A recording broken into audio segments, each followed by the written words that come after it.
was a little part of West Coast Blues by Blind Blake. Blind Blake was probably the foremost ragtime guitarist in the 1920s and early 30s. Blind Blake started his recording career with two songs. That song, West Coast Blues, was on the B side, and on the A side was a song called Early Morning Blues.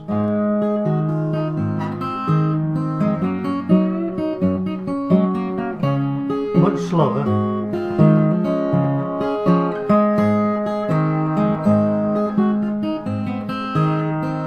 but still had that ragtime bounce.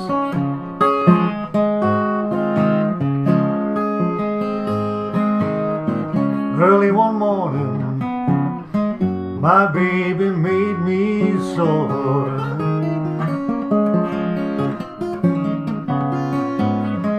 Early one morning, my baby made me sore.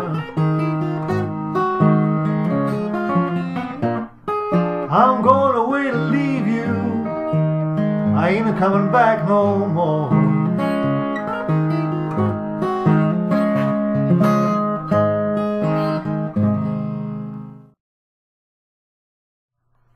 Sometimes they were faster, sometimes they were slower, but very often they contained this rundown from G, G7, C, E flat 7, G, and back to D7, which is very attractive.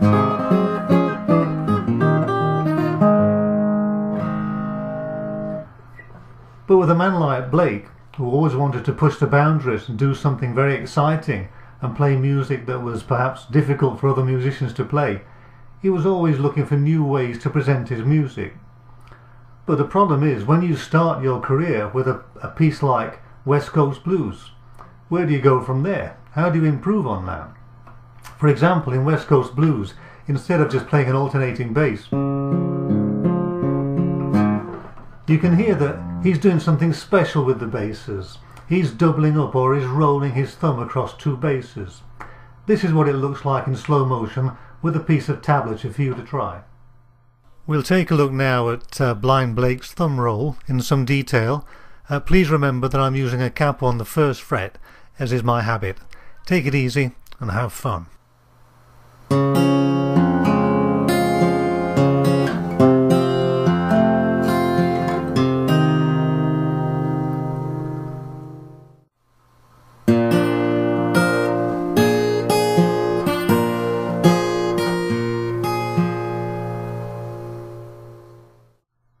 Blake was always interested in making new variations for his themes, and for his work in C, he produced some clones that were very much like West Coast Blues. For example, Southern Rag. In Southern Rag he used his fingers much more, although he did still include the thumb rolls to improve the syncopation. It sounds a little like this.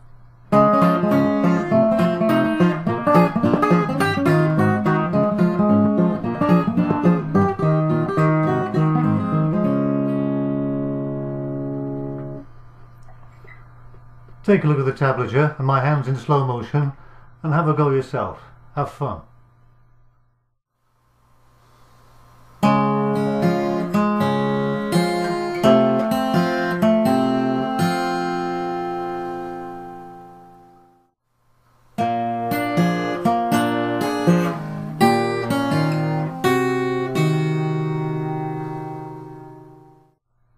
Another slower variation that we can hear in the key of C from Blake is in a tune like Guitar Chimes, which is slower.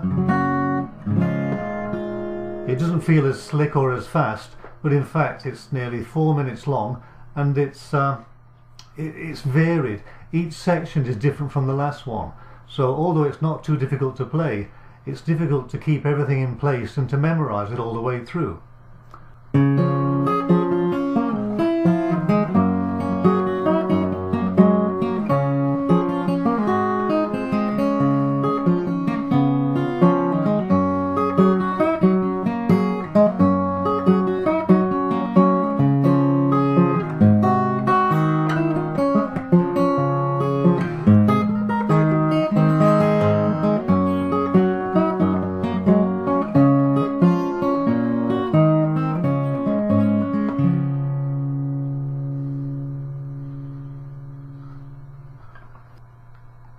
When we look at Blake's guitar work in the key of G, there's some very fast, slick pieces here, and incredibly he sings at the same time.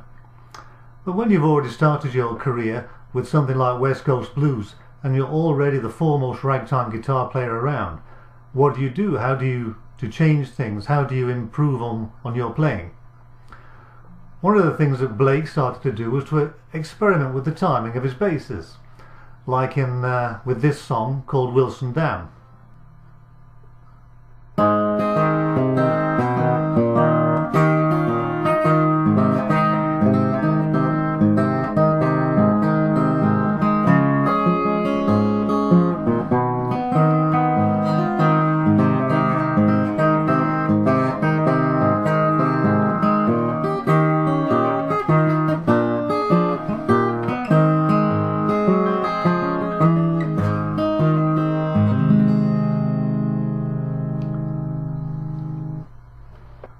That's quite a fun way to play. It needs a lot of thumb control. You need to be aware of where your thumb is going because it doesn't follow the normal ragtime pattern.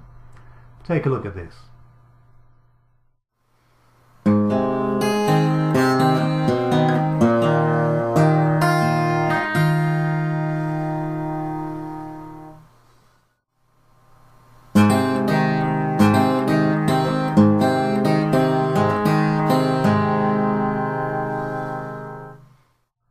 Another thing that Blake might do is to double up on the timing, even while he's singing. It sounds something like this. I'm going to play a little part of Tootie Blues.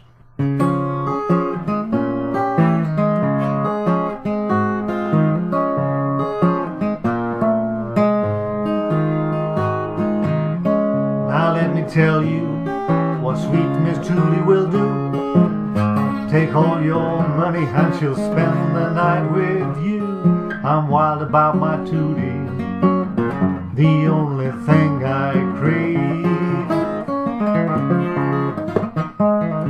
I'm wild about my Tootie, the only thing I crave. Now my sweet Tootie, she's going to get me to my grave.